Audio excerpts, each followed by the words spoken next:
HaShem na'aseh v'natzliach, shiur Torah, bruchim habayim. We are back here in our lecture series, Stump the Rabbi. Haven't seen you guys in some time, Baruch Hashem, asking questions. So, B'ezrat Hashem, after a little bit of Devar Torah, but Parashat Noach, we'll give a few little insights, little thoughts that I had, B'ezrat Hashem. And then, B'ezrat Hashem, you guys will ask some questions, and HaKadosh Baruch Hu will give us the answers, B'ezrat Hashem. Few things, updates. Like I said, we have a lot of things going on in regards to the Kollel is actually growing, Baruch Hashem. We have a couple of things that are going to be coming to market very soon. The flyer thing, for anybody that's asking about it, that website should be up B'ezrat Hashem within the next few days for people to order. Same thing with the books. And also I just got word that Baruch Hashem, my first book in Hebrew is done. It's printed. It's published. Baruch Hashem. We're going to be giving out a few thousand copies in Eretz Yisrael. Anybody that is located in Eretz Yisrael and wants to give some copies of the book in Eretz Yisrael, please contact me. And then we're probably in about a month or so, we'll have them available in the U.S. Available in the U.S. for anybody that wants to give them out. The price is a fortune, Baruch Hashem, but you don't have to pay for it if you're going to be giving them out. And that's in essence the policy. It's going to be with the book and these new posters that... of course, everybody that has a brain understands that these things cost a lot of money, and trust me when I tell you, it costs a lot of money. And but we got to get the material out there with everything that's going on in the world today. I saw some things recently. What's happening in the world? What's happening in what's just one tragedy after another. We need to get as much truth out there as possible. So we can't let money be the continue being the Yetzirah that slows down Kiruv. So we'll give them out for free. But as long as you're going to be giving them out right away to people and not just randomly dropping off, everything you have at some shul and hoping for the best. Actually handing the people the books in hand. We're tired of wasting, where you send somebody a bunch of stuff and you just give that box to somebody else and they think that they've fulfilled the mitzvah. We don't want that. So B'ezrat Hashem, the books will come out in Eretz Yisrael in the next couple of days. So again, anyone that wants to give them out, please let us know. We'll send you a few. Probably be an average between, I would say about 50 copies per person. And of course, anyone that wants to share in this mitzvah of Kiruv and helping us publish my first book is more than welcome to donate on our website, bezrathashem.org, to help us, with all of this huge cost, Baruch Hashem. As far as the, for those of you that are asking two questions. One, why aren't you with a publishing house? Meaning, why self-publish? Why not, go to one of the organizations out there and publish it there? The answer is relatively simple. Number one, if we, publish it with somebody, then we'd have to sell every copy. Because nobody wants to publish your book if you're going to be giving out thousands of copies for free. It doesn't make any sense for them. So since we're more concerned about Kiruv than we are about making money, then that already kills the whole idea of publishing it with somebody. But even if we would find somebody that wouldn't mind us giving some copies for free, the reality is that when you're dealing with publishings, there's certain limitations, there's certain things that would cause delays. To getting the information out there, and after having the book read, reviewed, and publicly supported by some of Gdolei Ador that have their letters in the book, whether it's the Rishon LeZion, Rav Yitzchak Yosef, Rav Yosef Mizrahi from the U.S., Rav Yosef Chaim Mizrahi from Yerushalayim, Rav Gidon Ben Moshe, Rav Zamir, and several other Chachamim that read the book word for word and put their name on the line for it. Baruch Hashem, we don't really need anybody else to tell us that it's good. And of course, again, people that read it, we'll see what it is. Again, from what I know, I don't watch my own lectures. I don't, I guess, rate myself, if you will. I'm very critical of myself. But from what other people are telling me, meaning, Rav Ephraim, the other rabbis that have read it, they're saying it's a big deal. They're saying the book is a very, very big deal. And Bezrat Hashem is going to be a very big hit to help a lot of people do tshuva, Baruch Hashem. So, Bezrat Hashem, from their mouths to Kadosh Baruch Hu's ears. So again, anyone that wants to be part of that is more than welcome to.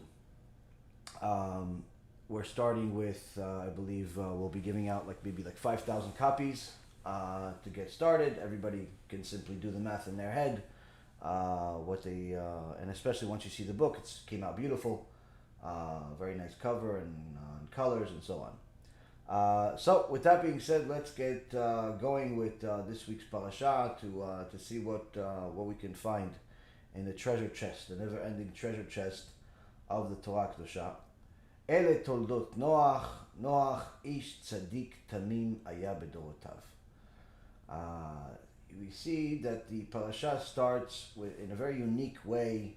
Every parasha is beautiful. We had obviously Bereshith bara Elokim et Shamayim ve'et haaretz. HaKadosh Baruch Hu began the world. And last week's parasha, where the Ramban says Bereshith also means bechokhmah, with wisdom, where at that time he created time, and thereby, if you look at the commentary by Rashi, when people are asking questions about what came first, the chicken or the egg, or how did he do this and how did he do that, you simply have to just look at commentary by Rashi to answer the overwhelming majority of your questions. You see that in the beginning of last week's parasha, Rashi discusses how the creation itself took an instant. Hashem created everything in an instant, and then over the next 6 days, he put everything in its right place. Whether it was the heaven or the earth or it was the animals or it was everything else, he simply put everything in place after that. And where do we learn that from? Well, we see that in the beginning of last week's parasha, Parashat Bereshith, it says Bereshith bara Elokim et Shamayim ve'et haaretz. Bara means to create from nothing. And only HaKadosh Baruch Hu can create from nothing. We cannot create from nothing. We can do what's called yetzirah. We take something that already exists and innovate. And in essence, that's what it says for the rest of the parasha. That where you see day 1, day 2, day 3, Kadosh Baruch Hu keeps mentioning the word yitzer. That it's not that he created from nothing, but rather he took what was already there. He took what was already there and innovated from it and put it in specific ways that he wanted it to be. So the creation from nothing happened initially. That's the word bara. But then after that, vayetzel, that Hashem created, it's a different type of creation, which is taking something, creating from something that already exists.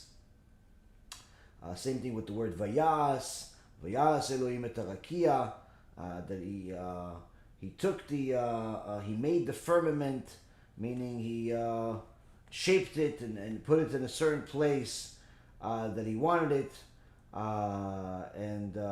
We see that the rest of the words that are used in each and every single day, it's somebody that knows the the Hebrew language knows that these are Hashem telling us that He took something that already exists and shaped it into what He wants it to be. Whereas bara Elokim, bara means that He created from nothing. Now we go and we heard the whole story with Adam and Chava. We in last week's parasha we had a write-up where we discussed how really the biggest mistake in history that was ever made as far as the creation is concerned. The beginning was the fact that Chava simply allowed the Nachash to talk. That was in essence the biggest mistake in creation, because at the end of it all, the Nachash obviously knew what Hashem wanted. The serpent knew what Hashem wanted, knew what Hashem said, and but he wanted to debate. He wanted a dialogue. So what did he do? He said to Chava, why aren't you eating from this fruits? Is it because Hashem said don't eat from any of the trees? That's only because He's afraid that you're going to eat from the tree of life and be like Him. You'll be like God. Now Chava immediately wanted to defend the truth. And no, snake. He didn't say don't eat from all of the trees.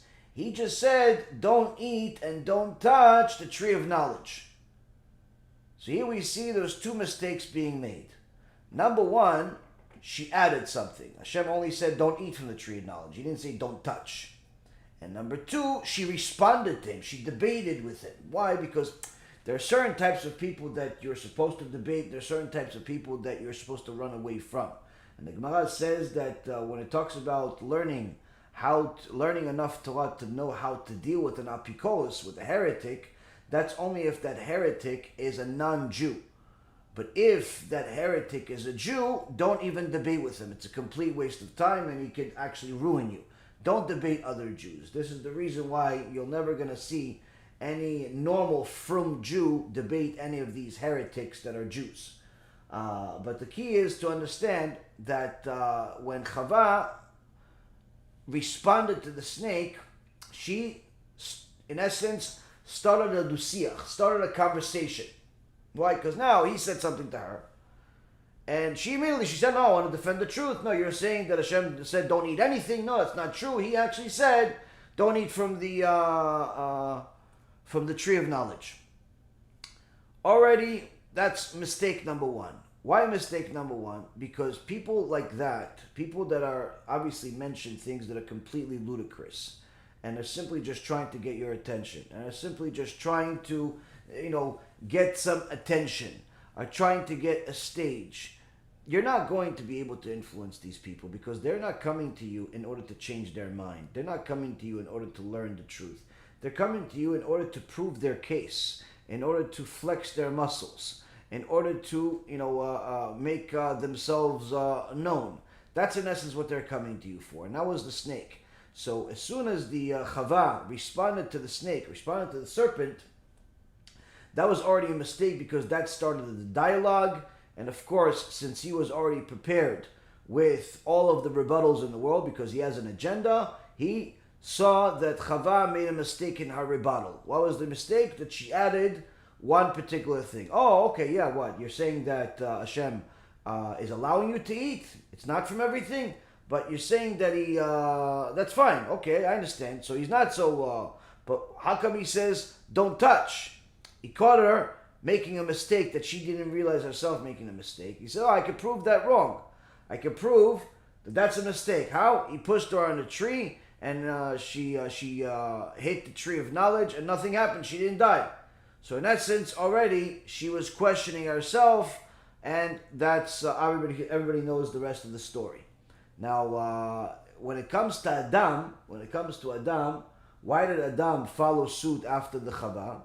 Adam wanted to serve HaKadosh Baruch Hu to the fullest extent. Adam was Kadosh. Adam was HaKadosh Baruch Hu's creation. Everything is Hashem's creation, but he's literally creation from nothing. That Hashem's hands created Adam HaRishon. And Adam HaRishon saw how wonderful the creation is that he wanted to make sure that he's going to be able to thank Hashem properly, because Hashem gave him the wisdom, and he understood that you cannot be a good servant if you're going to benefit from Hashem's world without saying a blessing, without saying thank you. Unfortunately today, people are so focused on their own agendas, on their own desires, on their own commands and demands from Hashem and from the people around them, that many times they forget to say thank you, and more times they spit on you and step on you and do all types of things to without even realizing that they forgot to even say thank you. People are just so wrapped up in their own ego, they can't get out of their own way while they're stepping on everybody that helps them. And that's a reality, and needless to say, we do it to HaKadosh Baruch Hu. Unfortunately, many times a person does not thank Hashem properly. He eats without blessing. He gets all types of things, of benefits in the world without thanking Hashem and realizing where it came from. Hence the reason why there's actually a commandment in the Torah where Hashem says, after I give you food and I give you sustenance and I give you everything, don't forget me. Which means that this is very much a real thing, that it's not only that we forget Hashem, but we actually dafka forget Hashem after He gives us everything that we want.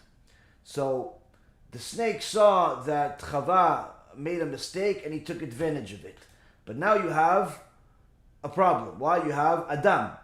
How do I convince Adam to do what to do what I want him to do, which is he wants him to eat the fruit because he wants Hashem to kill Adam, so he could consort with Chava. That's in essence was part of the reason of why the serpent wanted them to eat from the fruit. He wanted Adam to die because he wanted to be with Chava. This is a little bit of Kabbalistic teachings of how the Tum'ah needs more from the Kedusha. It lives off of the Kedusha, the power of the Kedusha. So anyway, Adam knew that he needs to thank Hashem, but at the same token he had extraordinary wisdom that's beyond our understanding, and he understood that there is simply no way for him to thank Hashem forever because he's made out of flesh and blood. And therefore his thanking of Hashem will be limited. Because of that, he decided that he wants to eat from the tree of knowledge in order to find out where the tree of life is, because the tree of life was in the middle of the garden, so he didn't know where the middle of the garden is. And therefore, he said, okay, let me eat from the tree of knowledge that will tell me where the tree of life is, and once I eat from the tree of life, I'll be able to live forever and serve Hashem forever. And in essence, he used his own warped logic to serve Hashem, and Hashem punished him for it because he said, no, I don't want you to serve me the way you want. I want you to serve me the way I want. And that's in essence the mistake that many, many people make. With that being said, before we continue, I actually forgot to bless, and to Hashem knows what's on my mind. I even have it in front of my screen, but Hashem reminded me now that I forgot to bless and thank all of the supporters. So the shiur will be from the beginning to all of it, and all of the people that watch it forever, be for the merit and the refuah shlema of Rabbanit Levana bat Sarah, Rav Ephraim ben Shulamit, Rabbanit Sarah bat Anat, David ben Esriya, Doris bat Jora, Yitro ben Avraham, Talia bat Sarah, Orit bat Ilana, and also for a Atzlacha Rabba of Amir ben Shahin, Netanel Yosef ben Avraham, David ben Esriya, Oshri ben Doris, Gabi ben Doris, Elad ben Doris, Reuven Chaim ben Parel, Shaul ben Farzane, Marsha bat Julie, Ayla bat Marsha, Samuel ben Marsha, Cephas ben Marsha, Alexander ben Marsha, and Louis ben Marsha. Kadosh Baruch Hu will bless each and every single one of them and all of the other wonderful supporters that continue to help us do all the amazing things that we're doing, Baruch Hashem. Whether Jews or Gentiles, and I have a fantastic story for you guys, B'ezrat Hashem, soon, about the blessing of a Chacham on a Gentile, B'ezrat Hashem. So anyway, For all of you that ask, how do I get on these lists? One easy way to get on the list, if you need refuah shlema, you go to our website, be'ezrat and you can go to the store, the Be'ezrat Hashem store, and there's a refuah shlema thing over there. You donate, I think it's $180 or $500. I think for Elinu Shma it's $500, and for refuah shlema it's $180, and it helps us continue doing what we're doing. It's not that we won't say refuah shlema unless you donate the money. I mean, if you obviously are broke and you have no money, we'll still say refuah shlema for you. We'll still pray for you, as we do to countless people. But nonetheless, if a person has the means, then you can just do it on the website, and then we mention you in the shiur once. So all of these different wonderful people that I mentioned, these are people that are either involved with the organization, or people that, involved in so many words. These are supporters, these are helpers, these are people that are very, very committed to helping us on a regular basis, Baruch Hashem. And again, even if you don't need to refuah shlema, somebody else needs it, or you simply just want the merit of being part of getting a blessing, these are the places to do it. Anyway, the whole issue of Parashat Bereshith, you have this whole story. We learn a lot of lessons of how Chava made a mistake by debating a missionary and giving him the stage and falling as a result.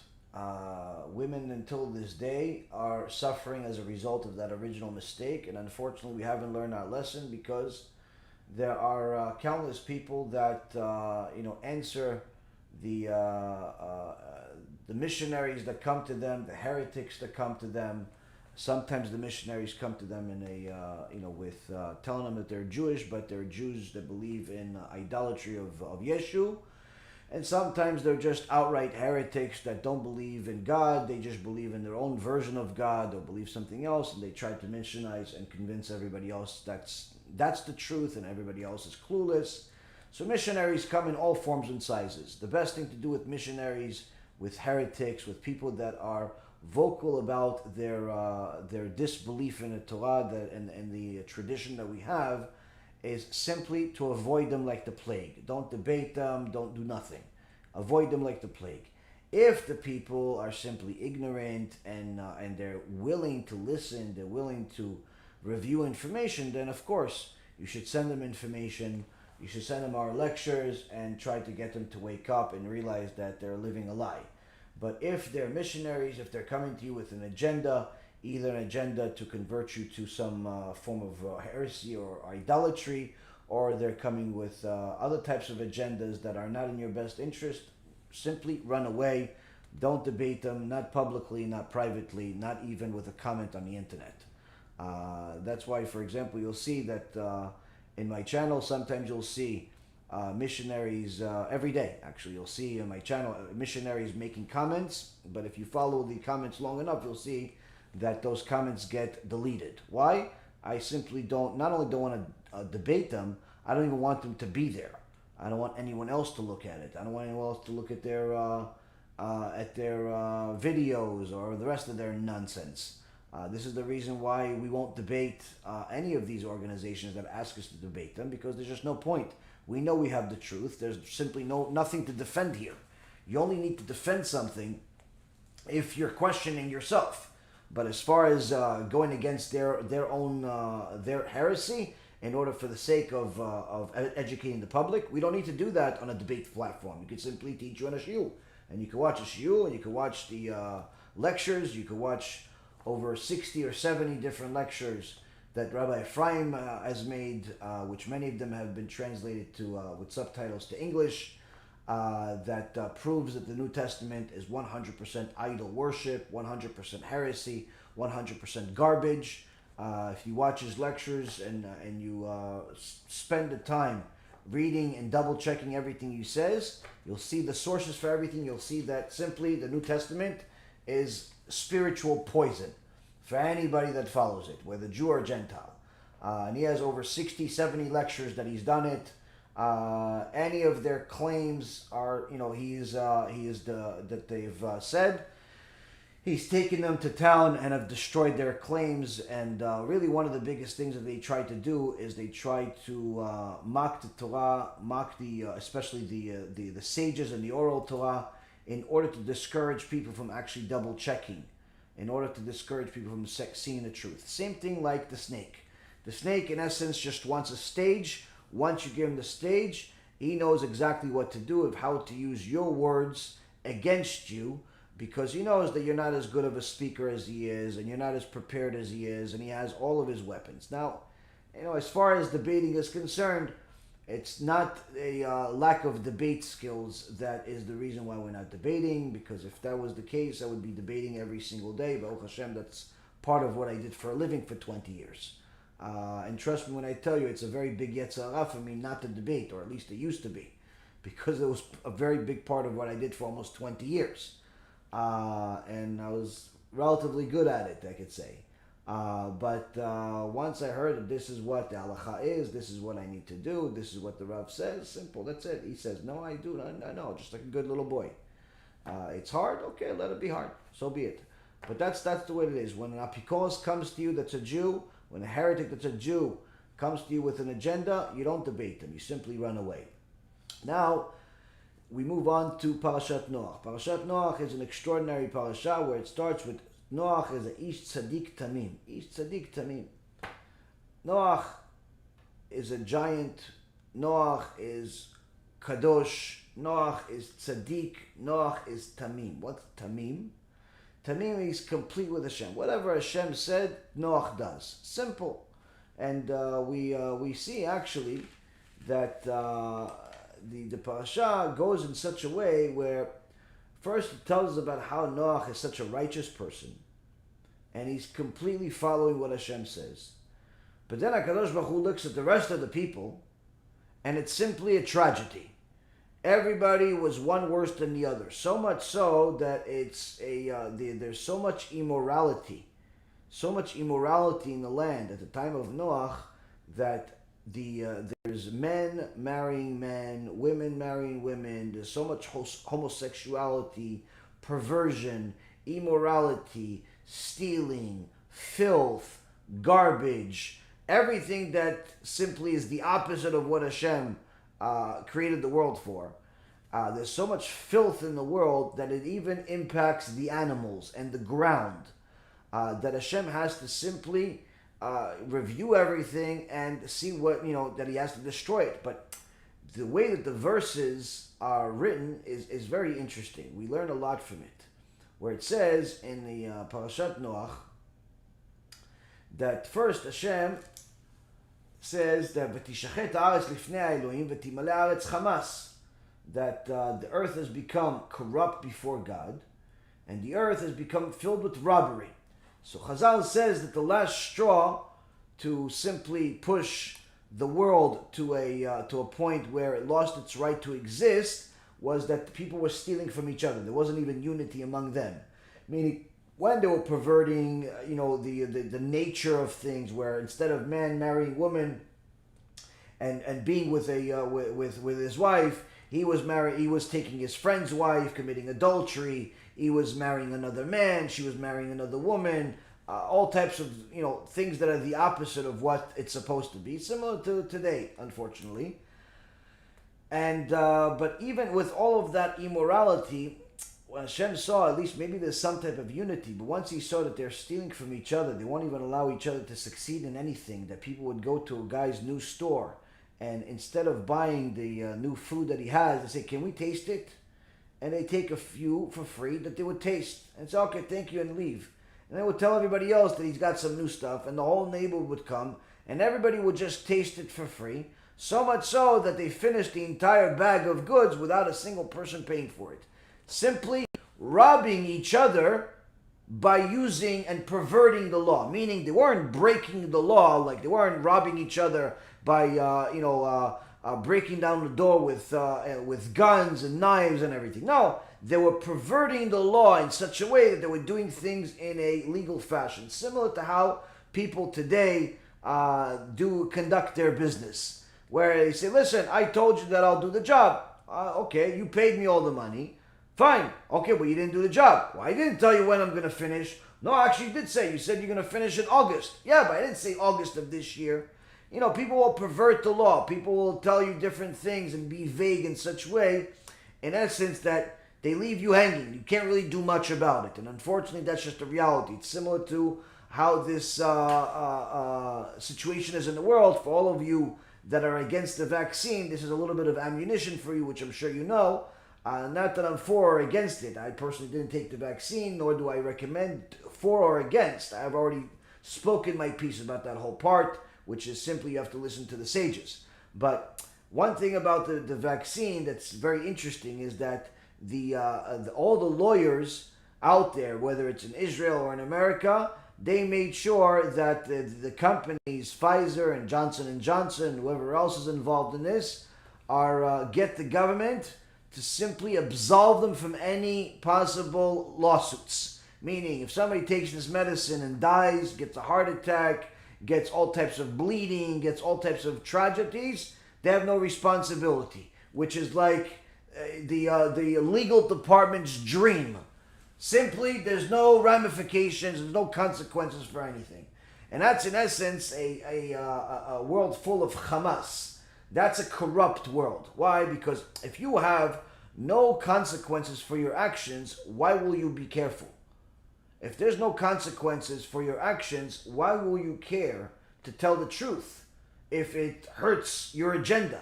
If all you care about is making money, then what do you care about if people are dying or it's curing or it's not curing? I mean, why do you care? You already made the money. So that's the thing. Once you take out the consequences for things, corruption is at its highest level. Like in an instant. It's not even like it starts, corruption starts. As soon as you take away the consequences, as soon as there's no more jail, as soon as they, all the criminals out there, political criminals out there, they want to defund the police. As soon as something like that happens, that's it. The world goes from 0 or whatever level of corruption it's at to 100%. Like it can't get worse than that. Because once you remove consequences, once there's no consequences for things, that's it. People will eat each other alive. And that's why the Mishnah in Avot says that a Jew has to pray not just for his own well-being, and not only for his own country's well-being, but even the well-being of the governments of the Goyim. Why? Because if it wasn't for these governments, people will eat each other alive. But once the governments themselves become corrupt to the extent where they're removing the law, like they do with financial matters, where the government in the United States, and I'm sure in other countries, they're allowed to do things that is illegal for the rest of the people, whether it's insider trading or all types of manipulations and so on. They're allowed to take advantage of these things, while other people that do it, they go to jail for many years. So that type of corruption is horrible. But once you take the consequences across the board out of the equation, corruption is officially at 100%. Like it doesn't get worse than that. Doesn't matter where you started. Once there's no consequences, that's it. And that's also why you'll see many times the people that you see that desecrate Hashem's name, and in such a way where they pretend to be religious, they look religious, they have a beard, they have a kisui rosh, they look this, but then they end up being a pedophile. Then they end up being a corrupt in business and lying and cheating people and doing all types of things. You'll see one common denominator. Those people do not believe in consequences. They do not know anything about Gehenom. They don't know anything about Kafakela. And even if they heard about it, they don't believe in it. They think it's a Christian belief. And that's in essence why there are so many people that would listen to these speakers out there, the religious speakers, rabbis, but still those fans are going to remain corrupt in their business, corrupt in their marriages. She's still cheating on her husband. He's still cheating on the government.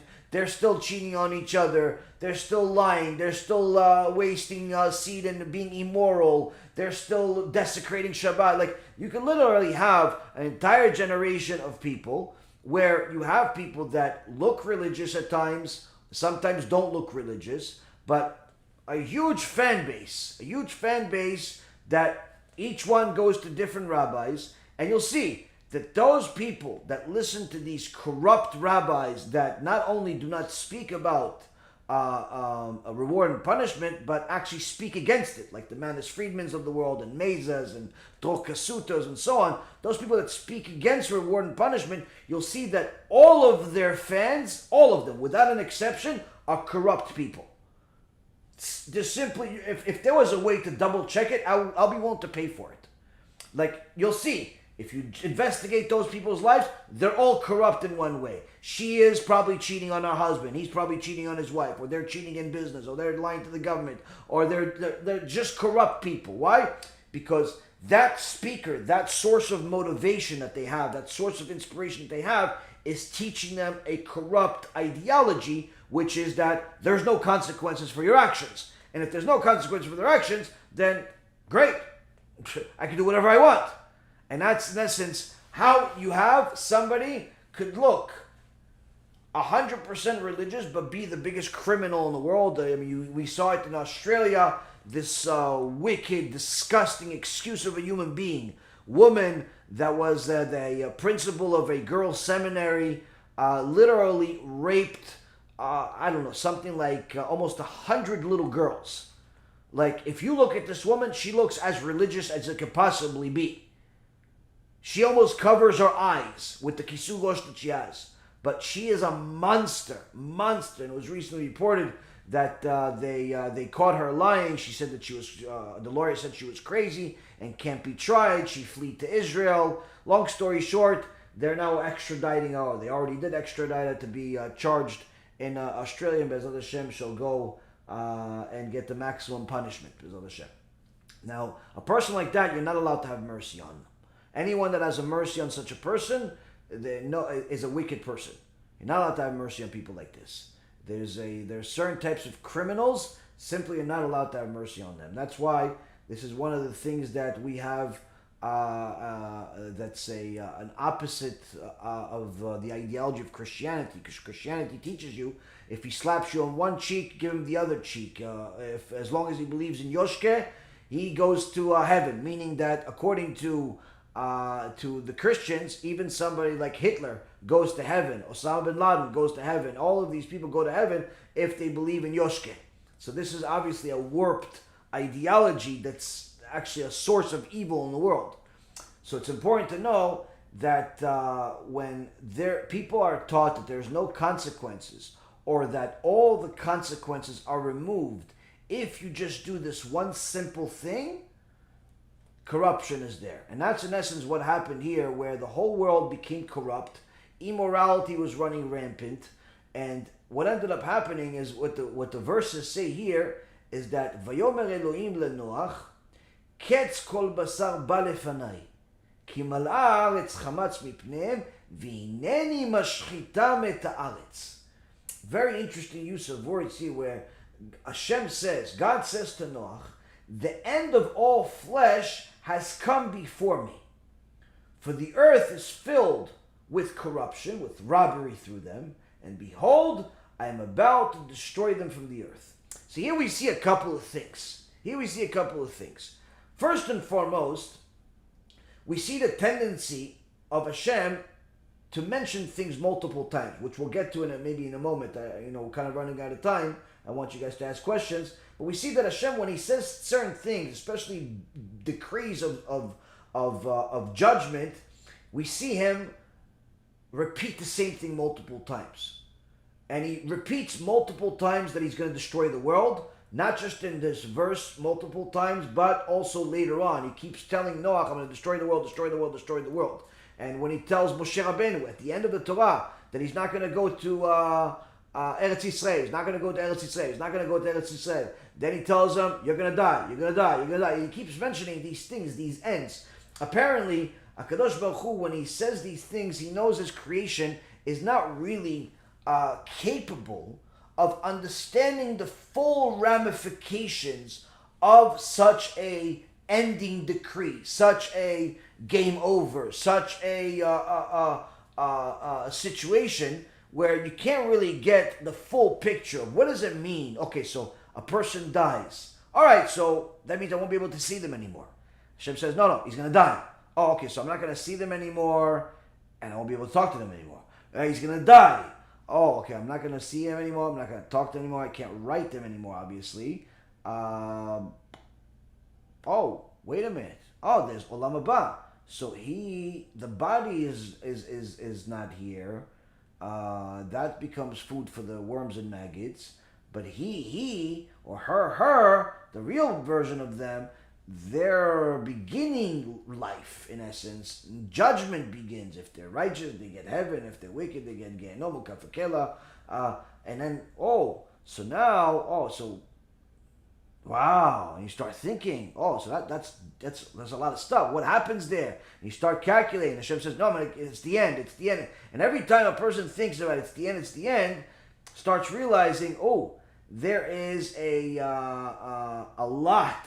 And that's, in essence, one of the reasons that Hashem mentions these ending decrees, these heavy decrees, multiple times. Because he knows that we cannot comprehend the full ramification, the full picture of what it means after one time. Plus, it obviously emphasizes that we need to learn more. But I'm sure that there's countless other sages out there to discuss other reasons. But also we see here that the second point that we learned from this verse, where Hashem says to Noach that the end of all flesh has come before me, for the earth is filled with robbery through them, and behold, I'm about to destroy the world, that we see that there is a certain order to the words, meaning that Hashem says to Noach, the end of all flesh has come before me. And at the end he says, I'm going to destroy the world. So what does that really mean when you analyze it?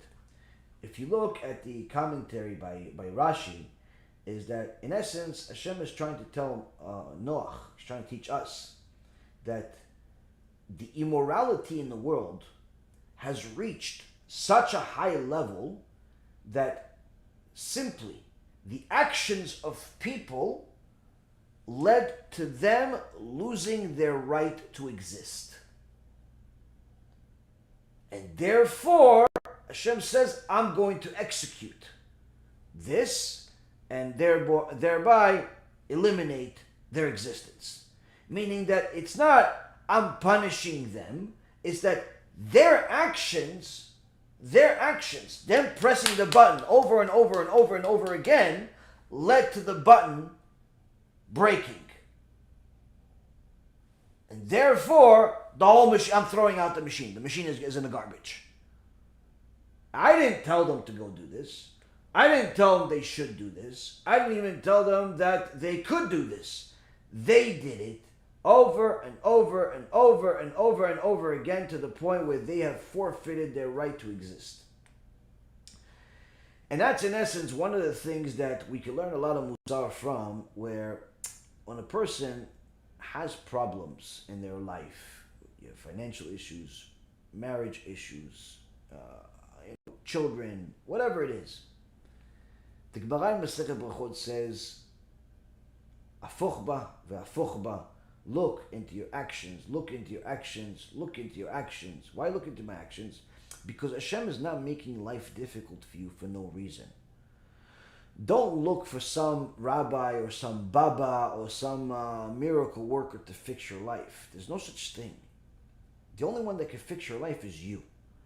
You have me. If you want to go to a Talmid Chacham, a rabbi, to tell you, different things you need to do, as far as if you don't know how to do tshuva, you don't know how to learn, you don't know what mitzvot are, you don't know which direction to go, how to go, fine. But if you think that some rabbi is going to bless you and that's going to fix everything despite your horrible actions, it doesn't work that way. It simply doesn't work that way. You have to help yourself. You have to do things for your own neshama. Many times people say, what can I do for the Ilui Nishma of my grandfather? What can I do for the Ilui Nishma of my such and such person? You could do a lot of things for them, but did you ever do anything for your own neshama? Did you ever do anything to prepare your own neshama for what happens after this body dies? Oh no, well, my kids will do it. Well, who says that your kids are going to do it?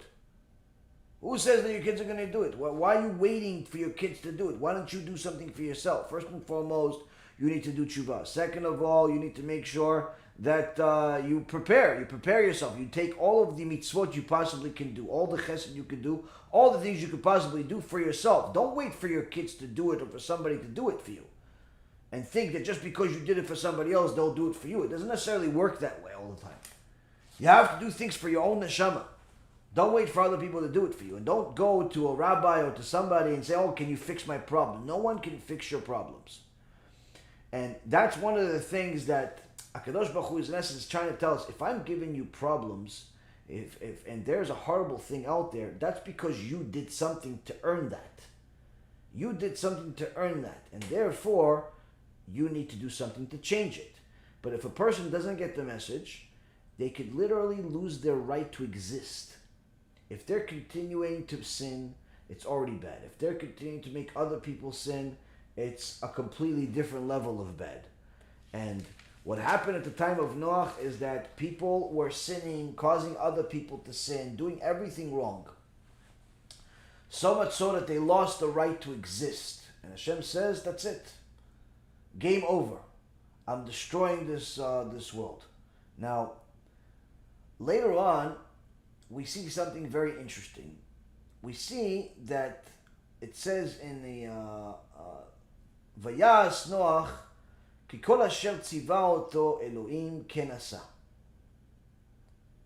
ויאמר אדוני לנוח, בוא אתה וכל ביתך אל התיבה, כי אותך ראיתי צדיק לפניי בדור הזה. So it says in verse number 22 in chapter 6 and 21 that as for you, take for yourself of every food. No, I'm sorry, it's a 22. This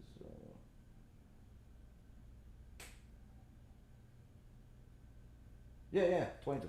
Okay, so it says, as for you, take for yourself of every food that is eaten and gather it into yourself for yourself. Okay, and then it says, Noach did according to everything God commanded him, so he did. Then Hashem said to Noach, come to the ark, you and all of your household, for it is you that I have seen to be a tzaddik, righteous, before me in this generation. So you see a couple things. You see that Noach did everything that Hashem tziva, commanded him. And thereby, Hashem calls him a tzaddik again. He called him a tzaddik already in the beginning of the parasha, where it says, Noach ish tzaddik tamid. First verse of the parasha, Noach was a righteous man. And then he tells Noach, by the way, you're a tzaddik. Why am I a tzaddik? Why am I a tzaddik? Because you did everything that HaKadosh Baruch Hu commanded you. But then there's an interesting midrash. There's an interesting midrash. It says, and it's even in the Gemara, that after the Mabul, after the flood, Noach comes out of the ark, and he sees the whole world is destroyed, all of the people that he knew are gone, and he starts crying. And he says to Hashem, this is what you did, you destroyed the whole world. And HaKadosh Baruch Hu says to Noach, Raya Shatya, you are a drunk shepherd. What kind of leader are you? What kind of shepherd are you? You're like a drunk. Why a drunk? He says, had you cried before the flood, perhaps it would have been enough of a merit to give the people more time, even though I gave them many, many years, centuries.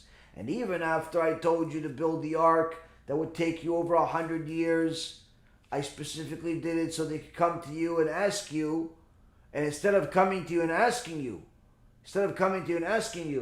what are you doing? And you telling them that Hashem's going to bring them a bull, what they do, they came to you, they asked you, and they made fun of you, and they made fun of Hashem, and they thought the whole thing is a big joke.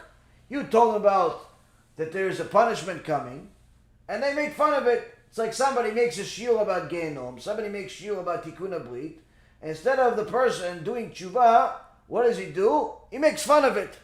This is crazy, these people are fanatic, it's only natural, my doctor told me, my boyfriend told me, my girlfriend told me, my dog told me, everybody told me. And a person, instead of doing tshuva, they in essence make fun of the Torah. And there's nothing worse than that. Simply nothing worse than that. Rabbi Yisrael Misolan says in Ol Yisrael that when a person rejects musar, rejects a rebuke, they in essence sign a decree on themselves. They sign an evil decree on themselves. So here we see that Noach cried, but after the fact. After the fact. But yet, despite crying after the fact and Hashem rebuking him for it, that doesn't change the status of him being a tzaddik. He's still a tzaddik. Why is he a tzaddik? Because he did everything that Hashem commanded him. Now, is it wrong to be a tzaddik? Alvai alenu, we can all be tzaddikim. But what am I getting to here? HaKadosh Baruch Hu says, Noach, you are a tzaddik, you did everything I commanded you, and therefore, this is the result. Meaning, I commanded you to build the ark. You built the ark. You went into the ark, you brought the animals, and here you are, you're alive to repopulate the world. That's what you listen to what I said. You're a tzaddik, you're a righteous person. But now you're crying that the damage happened. That's a problem. Why is it a problem? Because if you want the world to change, it's not enough to be a tzaddik. You have to be a Chasid. What's a Chasid? A dear friend of mine, Talmid Chacham, showed me this Gemara this week, and it made me think. You look at the Gemara in Masechet Bava Kama. Masechet Bava Kama, page 30, 38. And the Gemara talks about the Chachamim, how they were so careful about everything, where if they had some type of material that was hazardous, whether it was broken glass or anything else, they would dispose of it in very, very unique ways, where even though they could stick this broken glass or whatever it is in some wall, they didn't do it. Why? They made sure to go and put it in a place where no one can get it. They would dig it into the ground, bury it deep enough where even if it rained, it wouldn't come out. It says, Rabbi Yehuda says, these are the Chasidim. These are the Chasidim. Why? These are the Chasidim. Why? They go above and beyond. They go above and beyond. Say that the devout people of the earlier generations would hide their thorns and shards of glass in their fields and make a hole for them. And so they would not be able to block the plow. Meaning that nobody would get hurt from these things. These are the Chasidim. These are the real Chasidim from 2,000 years ago plus. So Gemara asks, how do you become a Chasid? Why? If I just take all my bad stuff and bury it, that makes me a Chasid? So comes Rabbi Yehuda and says, whoever wishes to become a Chasid, here now, here's the instructions. First and foremost, he should fulfill the words of Masechet Nezikin. What's Masechet Nezikin? Masechet Nezikin is really Bava Kama, Bava Batra, Bava Metzia. It's really all one Masechet. It's called Masechet Nezikin, which is the laws between one person and another as far as how you can damage another person in business, stealing, cheating, fraud, charging interest. All of the different issues that a person can hurt another person are in one of these three tractates. It used to be one tractate, but it's so big they broke it up into one. All the Bava Masechtot, those are Masechet Nezikin. A person that wants to become a Chasid has to be an expert in Masechet Nezikin. Why? If you're an expert in all the possible ways that you could hurt somebody else, then you'll avoid them. You'll know exactly what to avoid. You'll know that you can't talk to people in a certain way. Why? Because it could hurt them. You can't charge people certain things. Why? Because it could hurt them. You can't walk a certain way. You can't look a certain way. You can't act a certain way. You can't do business a certain way. You can't do all types of things if you become an expert in all of these things, you already have taken one step towards becoming a real Chasid. Not one of these people that's a Chasid just by looks. There's a lot of people in the world that are Chasidim. As far as the looks, they have the different exterior looks, whether it's tzitzit on the outside, or the jackets, or the hats, or the beard, or this or that. But in reality, many times, some of these people are the most corrupt people on planet Earth. Not all of them, chas v'shalom. Many tzaddikim. But there are some people that you'll see these corrupt people in casinos, in clubs, in HaShem Yachem, all types of garbage. And some of them you'll even see them speaking on YouTube and talking against God, saying that God needs you. All types of things. So a Chasid, first and foremost, is an expert in the issues of nezikin, which is the matters between one person and another, in order to know how to avoid hurting anybody else. All of the laws that have to do with governing the relationship between one man and his fellow. So that's step number one of becoming a Chasid. Not all of it, just step number one. Gemara continues and says, also he should fulfill the words of Masechet Avot. What's Masechet Avot? Masechet Pirkei Avot. We have a whole series, 179 lectures on Masechet Avot. A person that learns Masechet Avot, and not just learns it superficially, studies it, spends a few hours on each of the Mishnayot to understand what's being said, applies as much of it as possible, as often as possible to his life, will know how to correct their midot, their horrible midot, whether it's stinginess, or it's arrogance, or it's anger, or it's promiscuity, or whatever it is. All the negative traits that a person has, if they want to fix them, you have to become an expert in Pirkei Avot. And if you do that, that is step number 2 of becoming a Chasid or a Chasidah. Now you can start with it and it'll be step number 1 for you. But either way, this is one of the things. You have to, number 1, be an expert in how to manage relationships with other people. Step number 2, be an expert in knowing how to manage yourself, how to overcome your own obstacles, your own bad traits. But that's not it. You want to be a real Chasid, you said. Real Chasid requires step number 3. What's step number 3? He should also fulfill the words of Masechet Brachot. What's Masechet Brachot? All of the ways of the different things to bless. Why do I need to be an expert in blessings? Because if a person is an expert in all of the ways to bless Hashem, for all of the things that Hashem provides them, whether they look bad or they look good, whether it's food or it's some other form of sustenance or it's something else in the world, whatever HaKadosh Baruch Hu brings you, you know exactly how to bless Hashem. And you don't only know the blessing, you also know how to do the blessing, how much kavanah to do the blessing. You put the right effort into it. Because the Chachamim say that a person that does not put kavanah into his blessings and blesses Hashem in some robotic way, doesn't really care what he says, who, what, when, and how, he'll get punished for all those blessings. There's a whole Yalkut Yosef.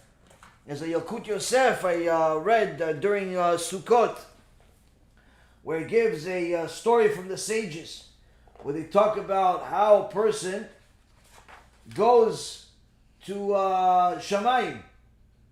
Goes to Shamayim after fulfilling the his whole life, and this whole example is written in Kaf HaChaim Sofer, Chaye Adam. It's mentioned in many places, and the Yalkut Yosef by the Rishon LeZion said the person fulfilled the mitzvot. He was a prominent Torah scholar. He learned Torah, he did mitzvot, he did a lot of good things. Goes up to Shamayim. They ask him in Shamayim, did you fulfill the written Torah? He says, yes. Did you fulfill the oral Torah? He says, yes. You're careful, okay. And they say, finally, the judges in the Beit Din of Shamayim ask him, this Talmid Chacham, we're not talking about a regular person, we're talking about somebody, a Torah scholar, Avrech, and a Kollel. Say, were you careful not to pronounce God's name in vain? Now, since the neshama can't lie, he didn't answer.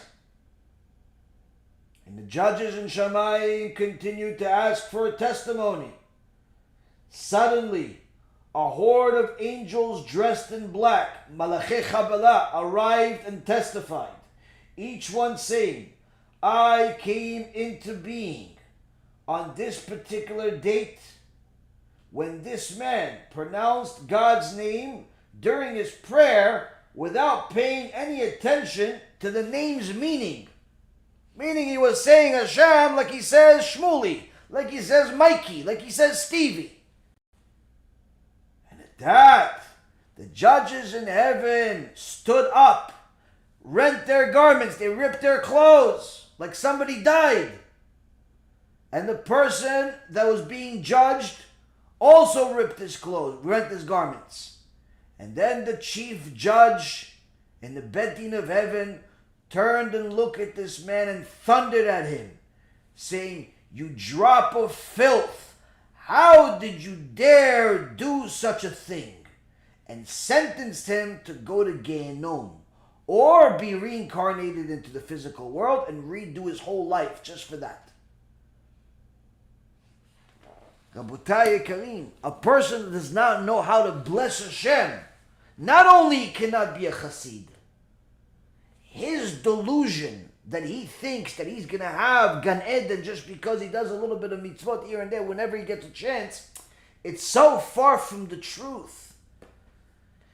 Now, to be a Chasid, Rabotai, to call yourself a Chasid, to be known as a Chasid is a very big deal according to the Torah. You want to try it? Go for it. But you have to know how to thank Hashem. Thank Him for the good, thank Him for the bad. Thank Him for the food, thank Him for all of the different things you benefit from. You cannot benefit from anything in this world without thanking Hashem. And a person has to put as much kavanah as possible in every blessing, which is it's not difficult to do, but it's extremely difficult to do. Meaning, it's not difficult to do if you're really thinking about it. The problem is that the Yetzer Hara puts our mind in 500 places that many times we're simply not thinking about, that we say Hashem's name like we say Mikey, like we say Stevie. That's the problem. You have to say Hashem's name with kavanah. Needless to say, you have to thank Hashem. And not think that you did anything. Hashem is everything. So the Gemara says you want to be a Chasid, you have to be an expert in Nezikin, in Avot, in Masechet Avot, in Masechet Brachot. That's how you're a Chasid. That's your Chasid. All of those Tzadikim you see in the Gemara that I mentioned, they buried their shards of glass and everything else. That's not what made them a Chasid. That was simply part of them performing their Chasidut. They made 1.5 million other things they did in order to be Chasidim. So now, in essence, what the Gemara is trying to tell us, if you want to be a Chasid, you have to do above and beyond what HaKadosh Baruch Hu commands you. Above and beyond what HaKadosh Baruch Hu commands you. Now, Noach was ish Tzadik, which means what? Noach did everything Hashem commanded him. Hashem rebukes Noach. He says, Noach, you did everything I commanded you, and therefore the world operated in a certain order, meaning all of the wicked died, you the righteous lived. But if you want me to change the natural and do something supernatural, in essence, you want me to give them more time to do tshuva, you want me to not punish them, you want me to do all types of things, then you have to do something. If you have a lot of difficulty in your life, you have lawsuits against you, you have people trying to kill you, both spiritually and physically in every way, you have a heart broken, you have a disease, Hashem Yishmor V'Yatzil, you have financial crisis, you have a decree, and it doesn't matter, you bless and you pray and it's not working. It's not working. You go to a rabbi prays, it's not working. That means that there's a decree. There's a decree. Somebody has a critical disease. Somebody has a critical situation. There's a decree. You want Hashem to do something supernatural for you. The government says, we're taking you to jail on such and such date. The doctor says on such and such date this person's probably going to die within a couple of weeks. You want something not supernatural. You want HaKadosh Baruch Hu to change the nature of the world. How? He's God. Okay, but why would he do it for you? Why would he do it for you? If you do something that's above and beyond your nature. You do something that's above and beyond your nature. You give more of yourself. You commit more of yourself. You do more, not the standard. Don't think that if you just do the standard, it's enough. You have to do above and beyond. Above and beyond. If you do the standard, then you're simply a tzaddik. You're following the way of the world is going to work. But if you want something above and beyond, you have to be Chasid. You have to do above and beyond. What's above and beyond?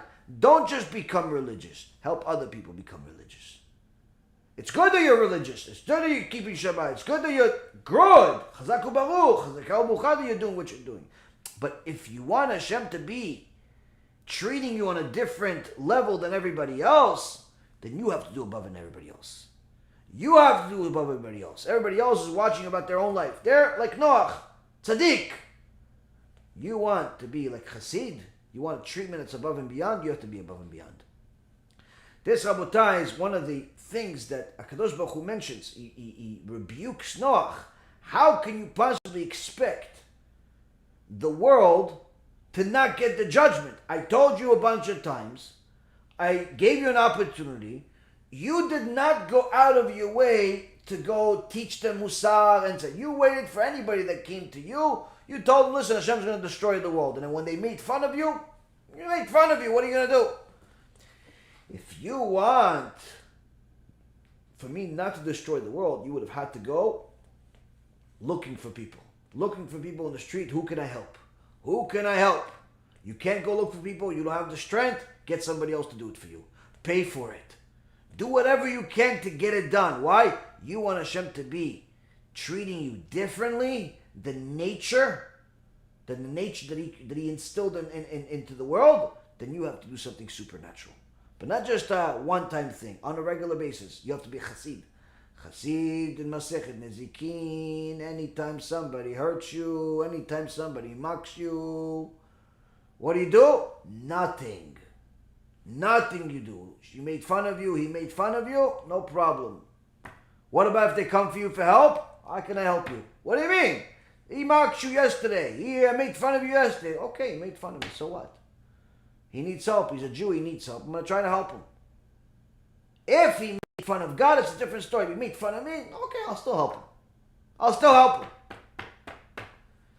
It's not so simple. It's not so simple to be a Chasid. But if a person wants to be a Chasid, it's a big deal. That's a big deal. Now, the last thing, I know we're a little bit over time, but I'll give you the story. It's worth delaying the questions for this story. Give an example of how HaKadosh Baruch Hu, the Midat Chasidut that Hashem has, is not just for Jews only, it's also for Gentiles. Anybody that does above and beyond. And again, above and beyond may seem to you at this point like it's impossible because you're barely surviving with the basics. Let's give you an example of how above and beyond at certain times of your life is a lot less than you think. My grandparents are from Tunisia, Tripoli. And many years ago, there was a big chacham in Tunis. His name was a Rav Tzemach Tzarfati. Rav Tzemach Tzarfati was a Talmid Chacham dedicated to Torah, Ish Tzadik. And Rav Tzarfati, he used to wake up at midnight every day and start his day at midnight. How do you start his day? Learning Torah. Now in those days, you didn't have electricity and the things that we have of today. So if you wanted to light fire, it was a process to have a fire. So many people would have a candle, on all the time. But one night, Rav Tzarfati saw that, to his dismay, the candle that he has on at all times got turned out. It's the middle of the night. What am I going to do? On one end, it's late. Can't just go knock on people's doors. On the other end, I have to learn Torah. Torah's on the line. He says, I'm going to go next door to the bakery, the gentile that works over there. I'm going to ask him to light my candle. So Rav Tzemach Tzarfati goes, middle of the night, knocks on the door. Doesn't work, knocks a little bit more, and then all of a sudden he hears a voice, a very tired voice. Who's there? And Rav Tzarfati says, oh, it's me, Tzemach Tzarfati, the rabbi. The gentile gets out of bed, doesn't want to, but he knows that the Rav is a big deal, not only for the Jews, but also for the Goyim. Everybody knows the rabbi is a holy man. Now, he used this guy used to sleep inside the bakery in order to protect the bakery from anybody robbing it or anything. But in order to, the door had a wooden plank that was extremely heavy that he had to lift in order to open the door. So the last thing this guy wants to do is open the door. But what is he going to do? He's knocking on the door in the middle of the night. Gets out of bed, goes, picks up this really heavy plank, opens the door, says, yes, Kvod Rav. And the Rav says, I'm sorry to bother you. I know it's late at night, but my candle is out. I need to learn Torah. Please, light my candle. He lets him inside. It was a very, very cold night. And he lights his candle. And the Rav says, thank you very much. And he leaves. After literally halfway to getting to his house, wind comes, the candle's out. Shem Yishmor V'Yatzil. Rav Tzarfati feels bad, but what am I going to do? I have to learn Torah. He goes back to the bakery. Knocks on the door. This time, what's going on? What happened? Oh, it's Tzemach Tzarfati, the rabbi. Please, open the door for me. My candle's out. Oof. You know, this guy wants to sleep. He worked hard all day. What is he going to do? Goes, picks up the plank, heavy as can be, opens the door, lights his candle. Okay, good night. He takes 5-6 steps, candles out. He doesn't know, what can I do? Gets the courage, goes back in there, knocks on the door. Oh, no, what happened now? Who's there? We're not selling anything. Oh, no, it's me, Tzemach Tzarfati. Please, my candle is out. Rabbi, I need to sleep. Rabbi, I know, I'm sorry. It's not on purpose. I'm really sorry, please. Opens the door, lifts the plank, heavy as can be. Okay, yalla.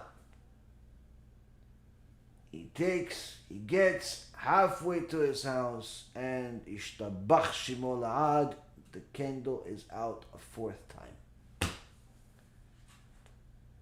Now, this time already, 4 times, the rabbi is embarrassed. He doesn't even understand what to do. But at the same token, Torah is on the line. What other option do I have?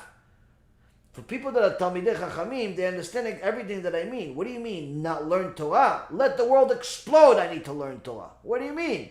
Yeah, but you're causing somebody anguish. Yeah, you're right. Sechet Nezikim, how do I not cause people anguish? Yeah, but this, but that, and you start arguing in your head. The Chacham Tzarfati argued in his head and said, I gotta go back one more time. He goes a 4th time to the bakery. He knocks on the door. And the baker says, I'm not opening the door, go away.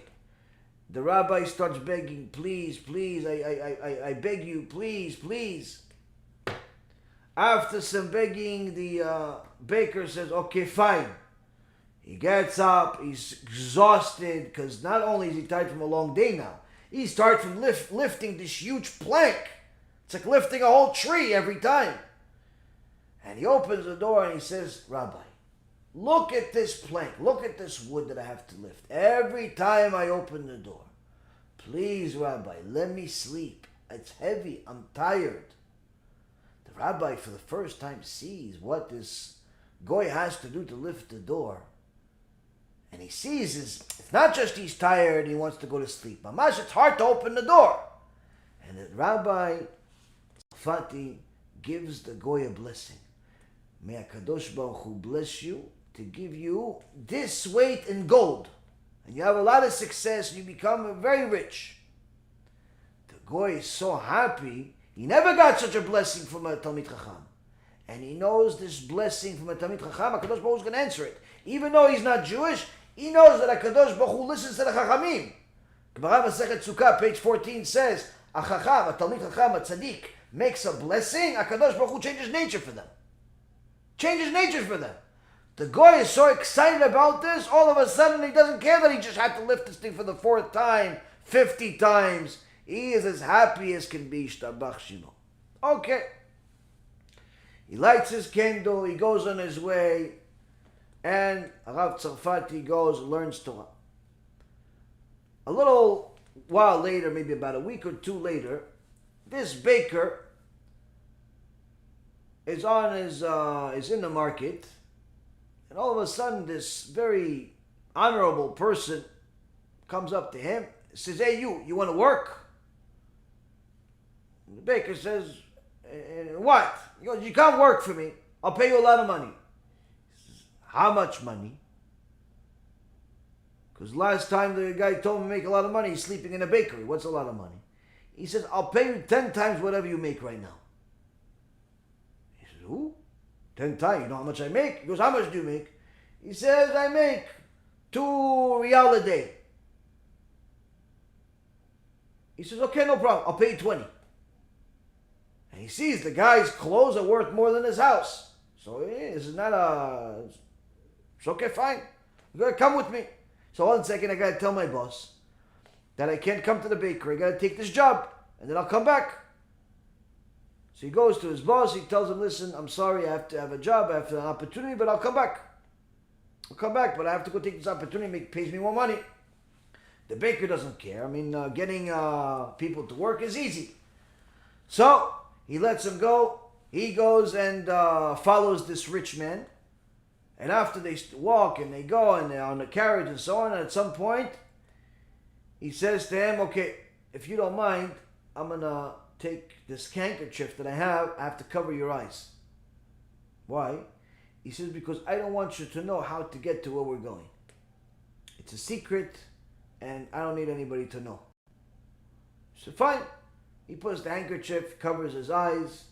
A little while later, they get to a place, and he gets into a house. He says, "Okay, he takes off the handkerchief, and he opens up his eyes, and he sees a room full of boxes, and the boxes are open, wooden boxes are open, and every single one of them is full of gold coins. Full of gold coins. I mean, he couldn't even imagine how much money is in this room. And the rich man says to him, "Listen, this is why I had to cover your face. Now, the job is, I need you to sort out all the different coins. I have coins from all different places, but I need to sort them out. So you have to sort every single one of them. You need to be here for probably about a week. I left you all food and everything that you need and drinks and everything to be here. And I'll come back and pick you up when the job is over." Okay. So this baker starts working, separating everything. There's a lot of money in there, and he's doing his job. He says, "Oh, Baruch Hashem, the rabbi blessed me. I'm going to make money. And okay, look, I already have 10 times my living. Already things are looking good. Okay, fine." He's working. After a week or two worth of work, he finishes the job, and the rich man not only pays him the money, but even gives him a bonus. Oh HaShem. He goes on his way. And he goes back to the bakery. A short while later, literally a matter of days, there's an announcement in the street. "Attention, attention, attention, attention, government message." So all of the townspeople come to the market to hear what's the government's message. Here, there is a auction that will take place tomorrow at such and such time, at such and such address. What's the auction? Whoever wants to buy this property is going to be able to bid, because the owner was a person that came from out of town who was living in this very beautiful property, and he died. And he left no descendants, and therefore the government does not want to deal with this property. They don't have anybody that needs it, and therefore the government would rather just take the money and sell, from sale of the property. So whoever wants to buy the property is a welcome. So of course everybody loves auctions, opportunity to get a deal, and the baker, heard this. He said, I wish I could buy this property. Maybe I could put a down payment on it and it'll give me some time to get the property. He decides, let me go look. The next day, everybody gathers and they see the property. The baker is astonished that when he sees the property, he says, this is it. This is where I worked for those 2 weeks. This is the place. Now he wants to go see, but the whole place is blocked off. No one is allowed to go inside. You buy the property as is. All the furniture and everything that's in it comes with the property. If there's problems, it's your problems. And he says to himself, the rabbi's blessing is coming true. This is the property, but how am I going to buy it? So they start the auction. One of the rich people there says, I'll pay 500 gold coins, or 500 real. Another guy says, I'll pay 1,000. Next guy says, 1,500. Another one says, 2,000. Then all of a sudden, the baker says, 10,000 real. 10,000 real is a lot of money, but it's not millions. It's a lot of money. But the rich people are looking at it, and they see this guy with clothes like a homeless person. They start laughing. Who's this guy? Is he crazy? He's making fun of us? And they're so baffled by the fact that this poor guy is bidding on the property that they don't even pay attention to the auction going. No one bids, and he ends up winning the bid. Offer of 10,000. So now he has some money that he made from working for the guy. And he says to the guy, hey, I'll give you some money. That's what I have on me. I'll give you the rest tomorrow. The government member doesn't care. Okay, fine. Here's the minute. This is yours. Here's the keys. The baker goes inside, goes into the room, opens up, and he sees gold. Gold. Gold everywhere. And he knows that the Rabbi Tzemach Tzarfati's blessing came true. He became filthy rich, but he's scared that if everybody finds out that this is what he has, they take it away from him. So quickly, he pays everything to pay for the property, pays the next day, and he starts a new mission to transfer all of the money to Turkey, to Istanbul. Slowly but surely, he moves everything to Istanbul where nobody knows him, and he becomes the richest man of the land over there. Years pass, and Rav Tzemach Tzarfati decides that he's going to make aliyah from Tunis to Eretz Yisrael. Although the Keilah is not happy that their rabbi is leaving, they all say farewell to him, and a few of them go with him. They get on a boat, they start traveling, and at some point they have to stop over in Istanbul, Turkey, in order to get some more food and water for the rest of the trip. And Rav Tzemach Tzarfati and his few Talmidim get off the ship to go into the market until the ship, all the people get whatever they need. As they get off and they start walking, all of a sudden they see a whole entourage surrounding a very rich man. And all of a sudden the rich man sees Rav Tzarfati. He runs moves everybody aside, splitting the ocean, runs to Rav Tzemach Tzarfati and falls on his face, bowing to the rabbi, kissing his feet and his hands. Kvod harav, Kvod harav, Kvod harav, Kvod harav. The rabbi doesn't know who this guy is. He says, Rabbi, me, you remember me? I'm the baker. I'm the baker.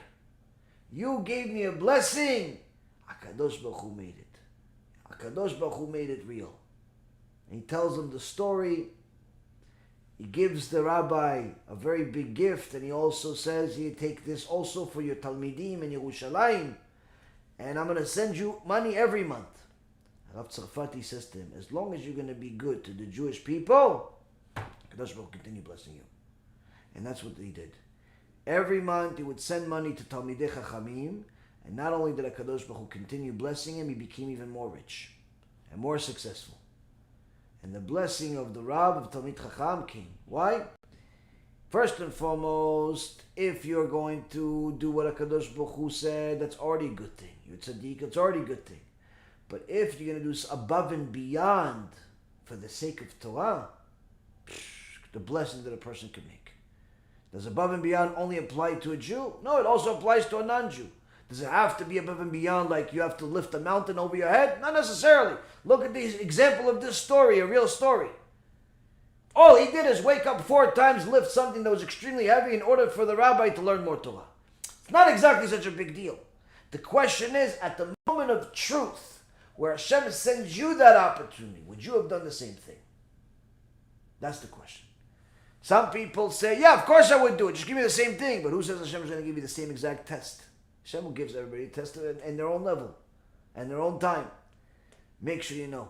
If you start working on yourself now to be not just a tzaddik, but to be a Chasid in every way that you can, to do above and beyond in every way that you can. Of course, do everything you need to do. But if you can do more sometimes, do more sometimes. If all you can do is what you need to do, then do that, of course. But the point being is, anytime you have an opportunity to do more, do more. And Be'ezrat Hashem, HaKadosh Baruch Hu bless each and every single one of you, no matter where you are in the world, and no matter what your life started as, but rather where you're taking it.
אני מברך את הרבנים, רגע. אני מברך את הרבנים, הרב ירון ראובן, הרב אפרים כחלון, ראשי ארגון בעזרת השם, שהלכו בפי עליון, שעלו מעלה, יהיה להם ברכה והצלחה. הקדוש ברוך הוא ימלא בישועות ליבם לטובה ולברכה. שבכל מה שיפנו ישכילו ויצליחו. יזכו עוד לעשות כאלה וכאלה. הודיעו תורה לאדירה, אמן ואמן. בעזרת השם רשת בכל הארץ. הוא היהודי הזה, הוא היה מיליונר, סגר את כל הביזנס, אמר אני משקיע פה בעולמה של תורה. איפה הוא גר? בפלורידה. פלורידה. איפה זה פלורידה? באמריקה. מיאמי. כן, ליד. אנחנו שם עכשיו הולכים להקים קהילה ספרדית. חזק אותו בשמי. קהילה ספרדית גדולה. תאמינו מה שבירכתי אותו. כן, קהילה ספרדית גדולה.